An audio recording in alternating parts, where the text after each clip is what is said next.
In the town of Accra, everyone knew the name ADAEZE'S. From the market stalls to the schoolyard, whispers followed her wherever she went. She was beautiful, not in the flashy way of those who flaunted themselves, but in the quiet, magnetic way that made people pause and stare. Her skin shone like polished ivory, her hair flowed like dark silk, and her eyes glimmered with curiosity and kindness. Despite her beauty, ADAEZE'S was humble and gentle. She never boasted or flaunted herself. She helped neighbors carry water, guided children through their lessons, and treated everyone with respect, regardless of their social status.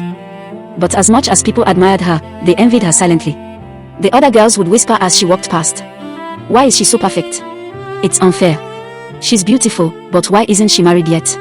Indeed, ADAEZE'S life seemed cursed in ways no one could see. Every one of her female cousins and school friends was married, settling into homes filled with love and laughter. Yet ADAEZE'S remained alone. And every time a man tried to propose to her, something strange happened. One evening, a young man named Chibik approached her father's house with the intention to propose. That night, he dreamed vividly, ADAEZE'S face twisted into a grotesque mask, cracked skin, hollow eyes, and a mouth twisted in anguish. Behind her, shadows shifted and whispered in a language he could not understand. "Do not touch her. Leave now, or suffer." Chibik woke screaming and ran from the house before the morning sun.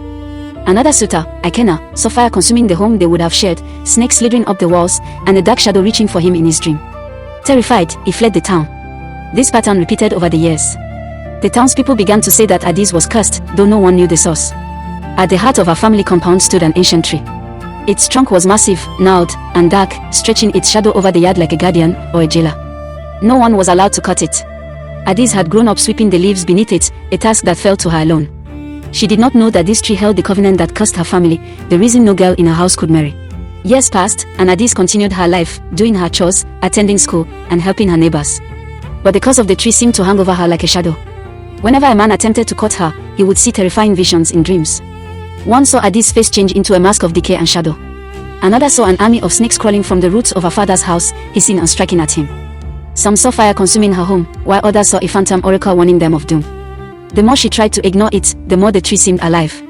At night, its leaves rustled even when there was no wind, and its roots creaked as if breathing. ADAEZE'S often woke to the sound of faint whispers, like the voices of all the girls in her family who had suffered before her. Her mother would sigh and say little, avoiding the tree. "This tree, it is old, ADAEZE'S. Do not touch it beyond sweeping the leaves." Some things are not meant for us to understand, but ADAEZE'S was curious. Every day she swept the leaves, she felt a strange energy, a pull she could not explain. She did not yet know that her act of sweeping was maintaining the covenant, keeping the curse in place. Despite all of this, ADAEZ'S remained kind, gentle, and full of hope. She never let bitterness grow in her heart. She prayed quietly each night that someday, the curse would be broken, and she could live like her friends, with love, marriage, and freedom. One morning, ADAEZ'S went to the stream to fetch water. On the path, she saw an old woman struggling with a heavy bundle of crops. Without hesitation, ADAEZ'S rushed forward to help, lifting the load for the woman. The woman studied her carefully. "You are carrying more than just these crops," she said, her eyes glinting with knowledge. "I can see the burden on your heart. You are different, child." The woman revealed herself as a seer, a mystical figure with the power to see spirits, curses, and covenants. She explained the truth about ADAEZ'S family. "The tree in your yard, it is alive. It holds a covenant placed centuries ago. No girl in your house will marry until the tree is destroyed. The visions that chase your suitors, the masks they see in dreams, it is the tree protecting the curse. Only you can break it."